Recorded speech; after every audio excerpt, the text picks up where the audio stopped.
जरा सोचो, एक दिन अचानक से तुम्हारा शरीर गायब होने लगे। कुछ ऐसा ही होता है सू के साथ, जो अभी दिन दहाड़े अपने फेवरेट सुपर हीरो के सपने ले रही थी। जब उसे होश आया तो उसने देखा कि पूरी क्लास खाली हो चुकी है। उसने अपना बैग उठाया और वहाँ से निकल ली। उसके पिता क्रिस्टोफर उसे लेने आए थे और दोनों का प्लान था कि उसकी माँ को उनकी लैब में जाकर बर्थडे का सरप्राइज देंगे। सू चाहती थी कि वो अपनी माँ को चौंका कर उनका थोड़ा प्यार पा सके, क्योंकि अक्सर वो काम में ही व्यस्त रहती थी। क्रिस और सू लैब में जाकर सरप्राइज की तैयारी कर रहे थे, पर तभी कैंडल जलाते ही फायर अलार्म एक्टिवेट हो गया, जिसके बजते ही मारिया और उसकी टीम वहां पहुंच गए। सू और क्रिस को वहां देखकर मारिया को बहुत गुस्सा आया, क्योंकि उनकी वजह से वो एक बहुत इंपॉर्टेंट स्पीच को बीच में छोड़कर आई थी और वो उन दोनों के ऊपर चिल्लाने लगी। ये देखकर सू को बहुत गुस्सा आया कि मारिया को उनके जज्बातों की बिल्कुल कद्र नहीं थी और उसने गुस्से में केक को उठाकर फेंक दिया। केक सीधा जाकर एक मशीन को लगा, जिसके बाद लैब में हलचल मच गई।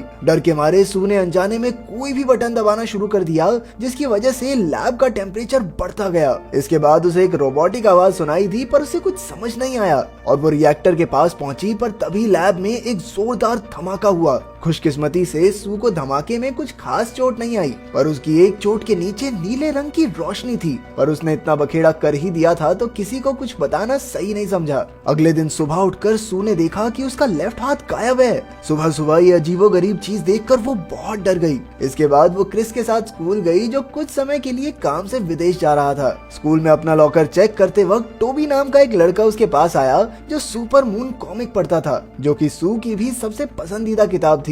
तभी वहाँ एलिन और उसकी दोस्त भी आ गई, जो अक्सर सू को बहुत परेशान करते थे। जब तक एलिन टोबी से बात कर रही थी, सू गायब होकर बाथरूम में गई, जहाँ उसे हाथ धोते हुए एक लड़की ने देख लिया, जिसे लगा कि बाथरूम में शायद कोई भूत है। पर हाथ को धोते ही वो दोबारा दिखने लग गई। सू को कुछ समझ नहीं आ रहा था, इसलिए वो सीधा जाकर अपनी माँ मारिया से मिली। उसकी माँ को ये बात सुनकर बहुत हैरानी हुई और उसने सू के ऊपर कुछ टेस्ट करने की बात कही, लेकिन सू ने इस सब से साफ इनकार कर दिया। पर उसे पता था कि उसकी माँ का ये एक्सपेरिमेंट लोगों की जिंदगी बदल सकता है। दरअसल ये केमिकल धमाके के वक्त सू के खून में मिल गया होगा, जिसकी वजह से उसे गायब होने की पावर मिल गई थी, जो गर्म चीजों को छूते हुए एक्टिवेट हो जाती और तब तक ही रहती थी जब तक सू किसी गर्म जगह पर होती। मारिया ने सू को घर से बाहर जाने से मना किया था, जब तक वो इसका कोई रास्ता नहीं ढूंढ लेती। शाम को मारिया और उसकी टीम ने सू पर कुछ एक्सपेरिमेंट्स किए, जिस दौरान उन्हें पता चला कि सू के गायब होते वक्त वो जिस भी चीज को पकड़ेगी वो भी उसके साथ गायब हो जाएगी। ये देखकर मारिया बहुत डर गई,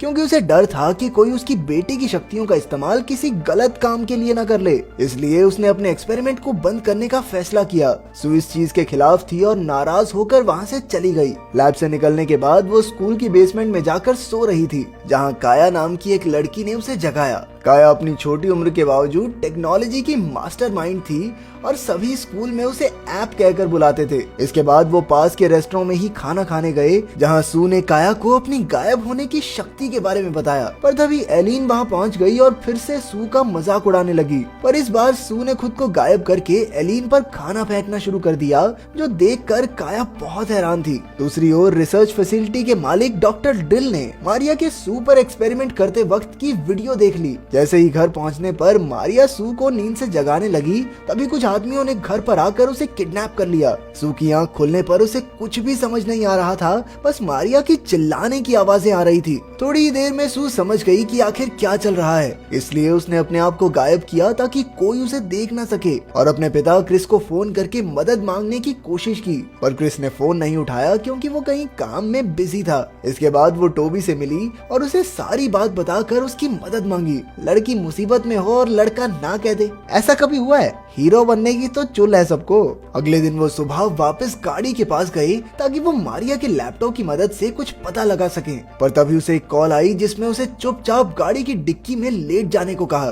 सू और टोबी ने चुपचाप ऑर्डर फॉलो किया और गाड़ी की डिग्गी में लेट गए, जिसके बाद उन्हें डॉक्टर ड्रिल के आदमियों की आवाजें आने लगी। जब डिग्गी खुली तो वहाँ उनकी दोस्त काया खड़ी थी, जिसने अपनी टेक्निकल जानकारी से डॉक्टर ड्रिल के आदमियों को हरा हरा दिया था, लेकिन अभी भी सू को अपनी माँ को बचाना था, इसलिए उसने बिल्डिंग के अंदर जाने का फैसला किया। उसने टोबी और खुद को गायब किया और वो बिल्डिंग में घुसकर मारिया को ढूंढने लगे। उन्हें मारिया तो नहीं मिली, पर टोबी को जमीन पर पड़ा हुआ मारिया का फोन जरूर मिल गया। तब तक डॉक्टर ड्रिल भी वहाँ पहुँच गया, पर वो दोनों सही समय पर वहाँ से भाग गए। वहाँ से निकलकर काया उन्हें अपनी आंटी लॉर के घर ले गई, जिन्होंने सू को अकेले में मिलने के लिए बुलाया। असल में आंट लॉर पहले से ही मारिया को जानती थी, क्योंकि एक समय पर वो दोनों पार्टनर्स थे और उन्होंने पहले भी मारिया को सावधान रहने को कहा था। उधर काया ने मारिया के फोन से उसका आखिरी बनाया हुआ वीडियो भी निकाल लिया। मारिया के बैग में उन्हें एल्फ्रेड भी मिल गया, जो असल में मारिया का एआई असिस्टेंट था। एल्फ्रेड के जरिए उन्हें पता चला कि वो केमिकल सू के अलावा किसी और के खून से रिएक्ट नहीं करेगा, और मारिया ने इसका एंटीडोट ढूंढने की बहुत कोशिश की, लेकिन उसमें वो नाकामयाब रही। इसके बाद उन्हें समझ आया कि डॉक्टर ड्रिल असल में सू के पीछे इसलिए पड़ा है ताकि वो इस केमिकल का इस्तेमाल बाकी लोगों पर भी कर पाए। खुद को बचाने के लिए सू ने रात को टोबी के साथ अपना बिस्तर बदल लिया, और उसका ये फैसला बिल्कुल सही था, क्योंकि रात को डॉक्टर ड्रिल के आदमियों ने उसे पकड़ भी लिया था। लेकिन सू को वहाँ ना पाकर वो वहाँ से भाग गए, और गलती से एक इंजेक्शन भी वहाँ छूट गया जो सुबह टोबी को मिला। अगले दिन काया ने सू को एक नया सूट दिया, जिससे वो अपनी शक्तियों को काबू कर सकती थी।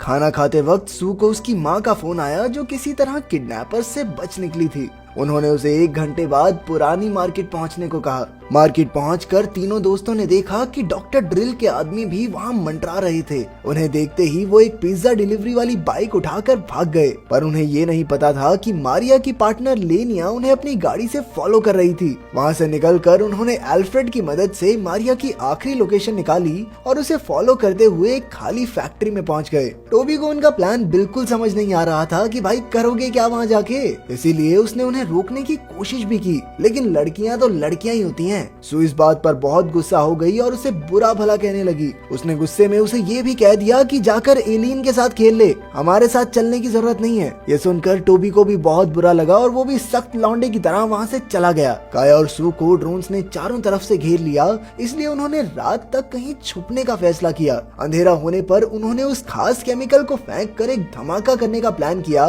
ताकि डॉक्टर ड्रिल और उसके आदमियों का ध्यान भटक जाए और वो दोनों आसानी से वहाँ से भाग सकें। धमाका होते हुए सू बेहोश हो गई और आंख खुलने पर वो अपने कमरे में मारिया के साथ थी। उसे होश में देखकर मारिया ने उससे उसके दोस्तों के बारे में पूछा। इसका जवाब देते हुए सू ने बताया कि काया अभी भी फैक्ट्री में उसका इंतजार कर रही है और टोबी घूम रहा होगा उस एलियन के साथ। ये सुनकर मारिया कमरे से चली गई, पर तभी सू को समझ आया कि वो तो अपने ही कमरे में बंद हो चुकी है और अब बाहर निकलने का कोई रास्ता नहीं। असल में वो मारिया थी ही नहीं, बल्कि लेनिया थी, जिसने बेहोश होने पर सू के खून को अपने शरीर में डाल लिया ताकि उसके अंदर भी शक्ति आ जाएं। ये सारी बातें सू को एल्फ्रेड की मदद से पता चली। उधर असली मारिया ने पहले काया को फैक्ट्री से उठाया और फिर अपनी बेटी को बचाने पहुंची। पहले तो सू को उस पर शक था कि असलियत में मेरी माँ है भी कि नहीं, पर उसका शक दूर करने के लिए मारिया ने एल्फ्रेड को चालू किया, क्योंकि एल्फ्रेड को सिर्फ उनके परिवार के डीएनए से ही चलाया जा सकता था। इसके बाद वो टोबी को बचाने के लिए निकले,